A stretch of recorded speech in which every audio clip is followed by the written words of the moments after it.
भाइयों और माता बहनों और मंच पर विराजमान शिरोमणि सभी संत सज्जनों, थोड़े ही शब्दों में थोड़े ही समय में आपको जो मूल बात है,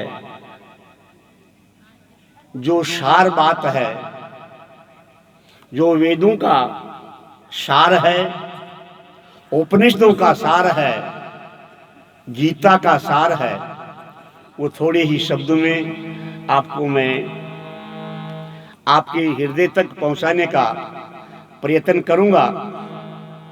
आपके हृदयंगम कराने का मैं प्रयास करूंगा। वो मूल बात, वो सार वस्तु सज्जनों,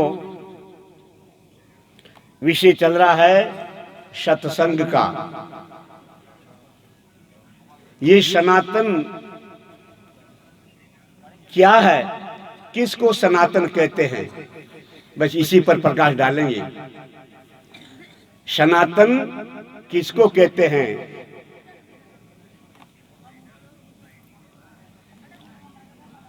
सब ऋषि मनीषी महापुरुष सनातन की जय घोष करते हैं।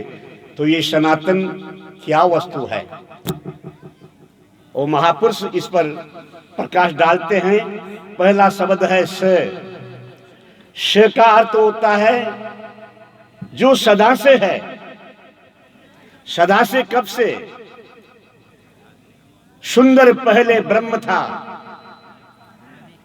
स का मतलब होता है सदा से। सदा का मतलब होता है जो सर्वांतर है। तो सुंदरदास जी महाराज इस पर प्रकाश डालते हैं, सुंदर पहले ब्रह्म था, अबहु ब्रह्म अखंड, आगे भी वो ब्रह्म है, मिथ्या पिंड ब्रह्मंड। सनातन उसे कहते हैं जो सृष्टि नहीं थी, सृष्टि का नामो निशान भी नहीं था, तब भी सनातन है। और ये सृष्टि बन गई तब भी सनातन है। और ये सृष्टि का महाप्रलय हो जाएगा तब भी सनातन है। गोस्वामी जी बतलाते हैं, महिमा निगम नेति कही कहूं, निगम नेति कही कहूं, जो तिव काल एक रस रहे हूं।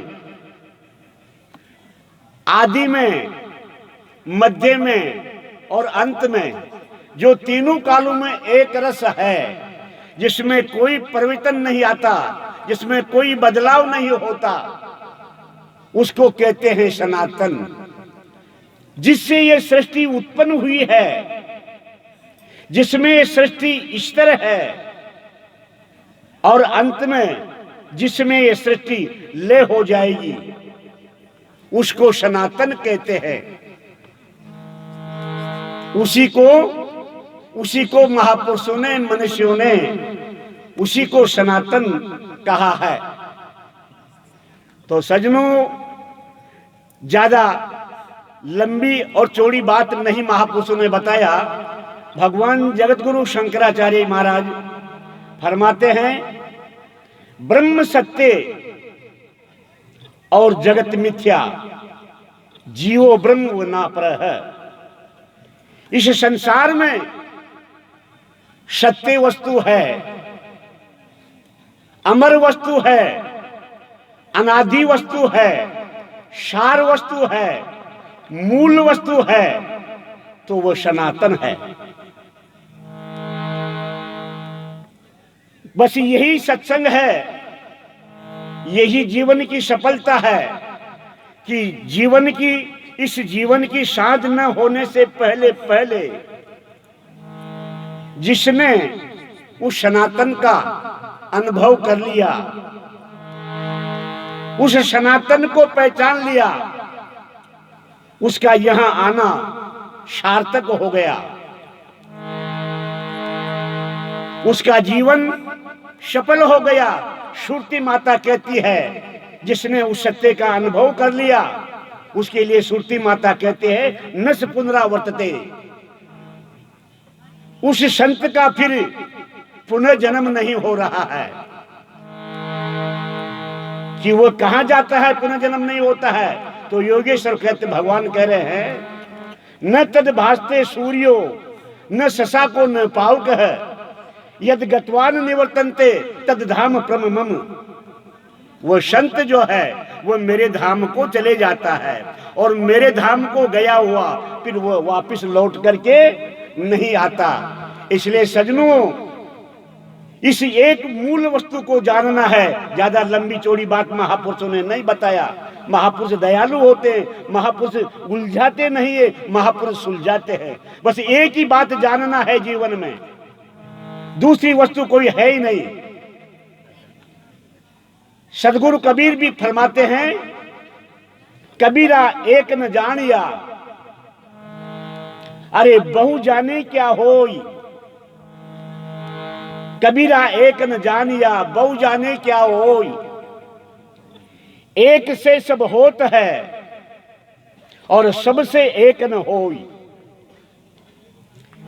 उस एक को जानने के बाद में ये महापुरुषों का उद्घोष है, वेदों का उद्घोष है, उपनिषदों का उद्घोष है, गीता का उपदेश उपघोष है। उस एक को जानने के बाद में फिर जानना बाकी नहीं रह जाता है, फिर जानना शेष नहीं रह जाता है। दादू दयाल भी इस बात पर अपने विचार प्रकट कर रहे हैं। अपने विचारों को, अपने हृदय के उद्गारों को वो हमारे हृदय तक पहुंचा रहे हैं। तो दादू जी महाराज कह रहे हैं,